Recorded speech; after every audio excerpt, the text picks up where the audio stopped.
Hello दोस्तों। आज की इस वीडियो से मैं स्टार्ट करने वाला हूँ रिएक्ट जीएस।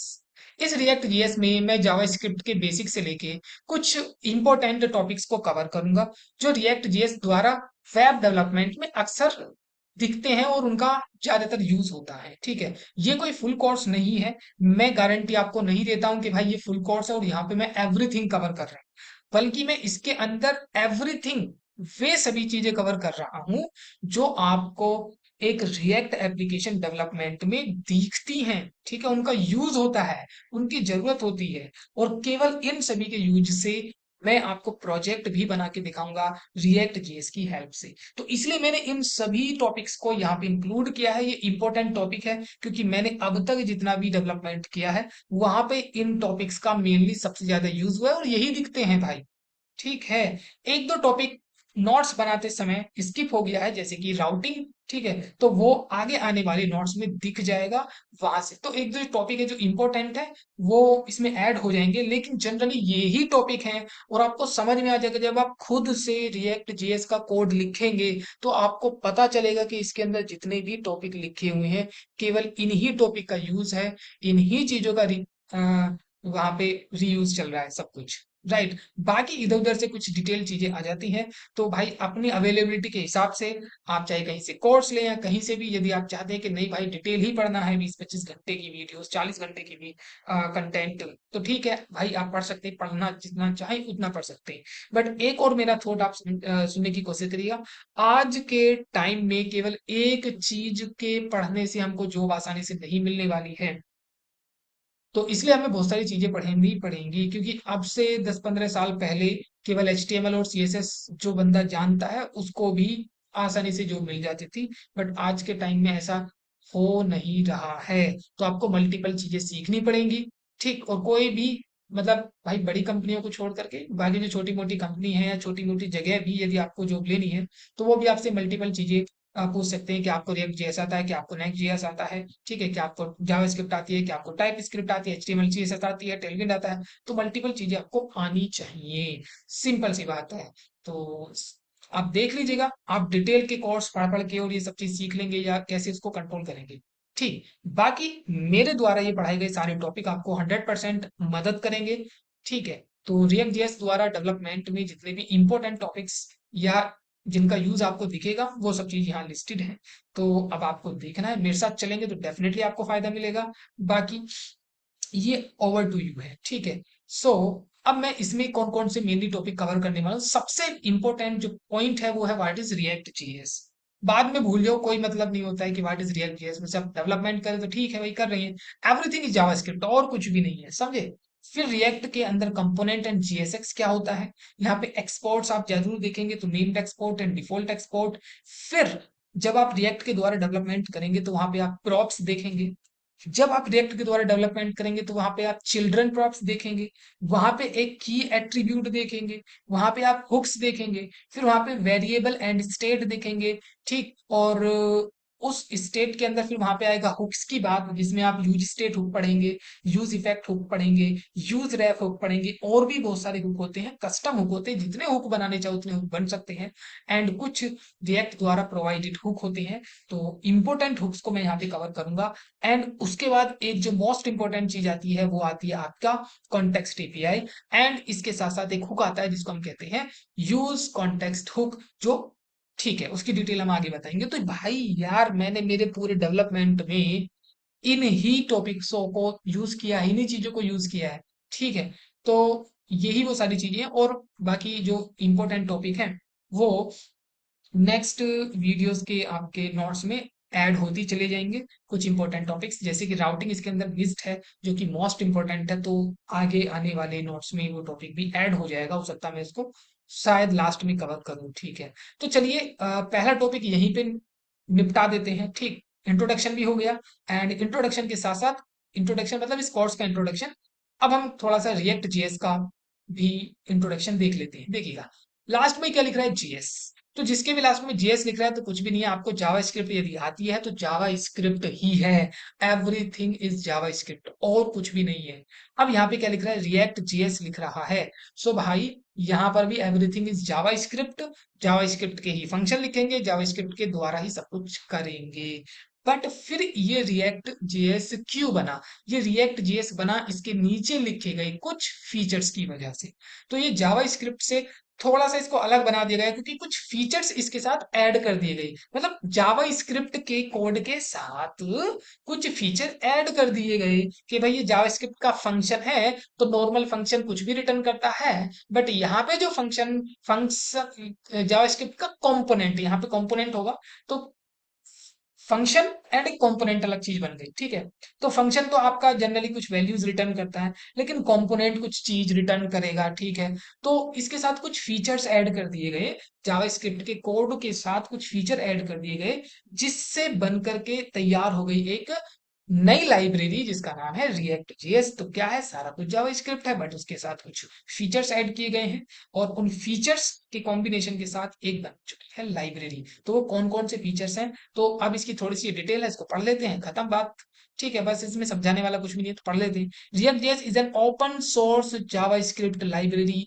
ठीक है, developed and maintain by Facebook, जो कि फेसबुक द्वारा मेंटेन की गई है। फेसबुक के पास एक बहुत बड़ी मतलब टीम है पूरी की पूरी डेवलपर्स की, एंड मेटा के नाम से भी यहाँ पे अब एक टीम पूरी की पूरी है वो जानी जाती है।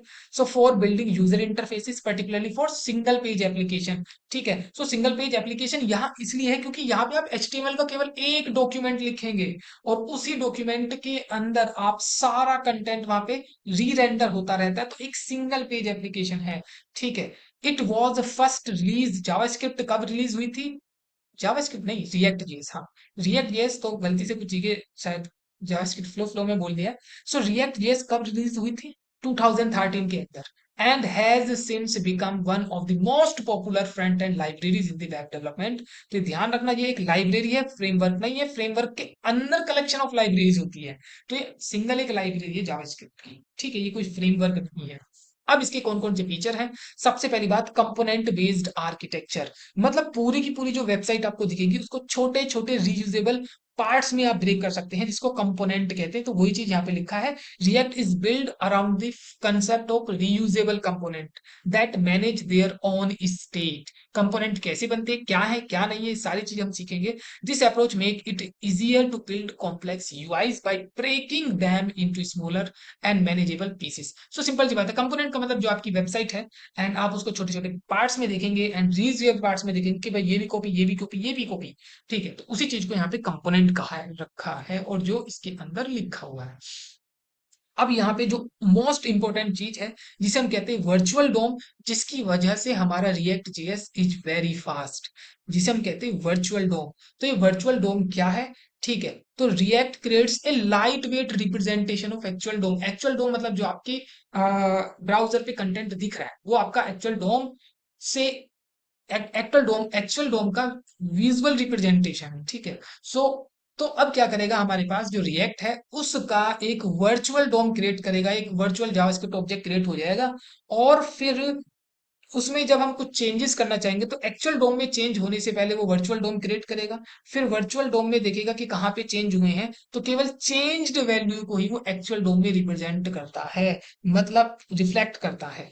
तो वही सारी चीजें यहाँ पे हैं। When A component state change, react first update this virtual representation, compares it with the previous version, a process called diffing, and then efficiently updates only the necessary parts of the actual DOM। ठीक है, तो necessary part of actual DOM को ही यहाँ पे ये update करता है। तो वर्चुअल डोम का कंसेप्ट भी इस रिएक्ट जेएस का फीचर है। ठीक है, जो इस रिएक्ट जेएस को फास्ट बनाता है। डिक्लेरेटिव सिंटैक्स, सो यहाँ पे डिक्लेरेटिव सिंटैक्स का मतलब ये है कि हमको एक इतना शानदार सिंटैक्स दे दिया गया है, हमें दिमाग लगाने की जरूरत नहीं है कैसे डोम के पास जाएगा, कैसे डोम के साथ लिंक हो रहा है।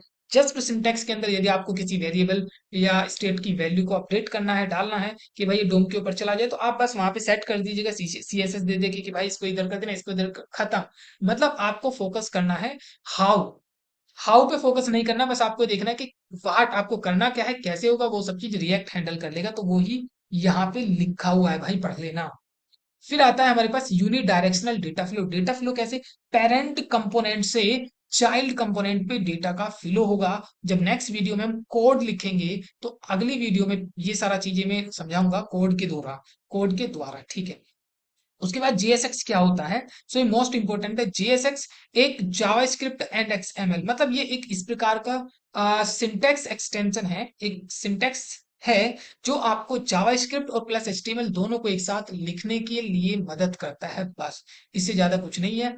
अच्छा, हम जावास्क्रिप्ट को, अबे फिर वही बात, हम रिएक्ट को, यानी मैं बार बार जावास्क्रिप्ट बोल देता हूँ, वाई यूज रिएक्ट जेएस। सो हम रिएक्ट जेएस को क्यों यूज करते हैं? सिंपल सी बात है भाई, वर्चुअल डोम की वजह से इसकी परफॉर्मेंस फास्ट है, मतलब अच्छी परफॉर्मेंस है। So virtual DOM implement makes React application fast and efficient as it minimize expensive DOM operations. और दूसरी बात, रीयूजेबल, क्योंकि वर्चुअल डोम के अंदर मतलब आप देखेंगे एक कंपोनेंट को आप मल्टीपल जगह जहां चाहे वहां यूज कर सकते हैं सेम फंक्शनैलिटी के केस में। तो रीयूजेबिलिटी आप यहाँ पे लगाएंगे, तो वही चीज यहाँ पे लिख रहा है। फिर स्ट्रॉन्ग कम्युनिकेशन, कम्युनिटी सपोर्ट। तो यहाँ पे लार्ज ऑफ डेवलपर्स हैं, ठीक है, जो रिएक्ट के लिए मतलब बहुत ज्यादा सपोर्ट मिलती है, डिबगिंग मिलती है, मतलब आपको कहीं कोई एरर भी आ रही है ना, तो आप उसको डायरेक्टली सर्च कर सकते हैं ब्राउजर पे जाके, एंड आपको उस एरर से रिलेटेड आंसर मिल जाएगा कि भाई इसका क्या सॉल्यूशन हो सकता है। इकोसिस्टम, मतलब react has a rich ecosystem with libraries like Redux. मतलब रिएक्ट की हेल्प करने के लिए दुनिया भर की बहुत सारी लाइब्रेरीज अवेलेबल हैं, क्योंकि जब आप रिएक्ट से डेवलपमेंट करेंगे तो बहुत बड़ी एप्लीकेशन के केस में डेटा को मैनेज कर पाना थोड़ा सा मुश्किल हो जाता है। तो डेटा को मैनेज करने के लिए रिडक्स जैसी स्टेट मैनेजमेंट वाली लाइब्रेरीज आ जाती हैं। एंड राउटिंग के लिए हमारे पास रिएक्ट राउटिंग लाइब्रेरी आ जाती है। यूआई के लिए कंपोनेंट बने बनाए मिल जाते हैं, ऐसी लाइब्रेरी जो आपको बने बनाए कंपोनेंट्स देते हैं भाई, नहीं तो खुद से आपको कंपोनेंट बनाने पड़ेंगे।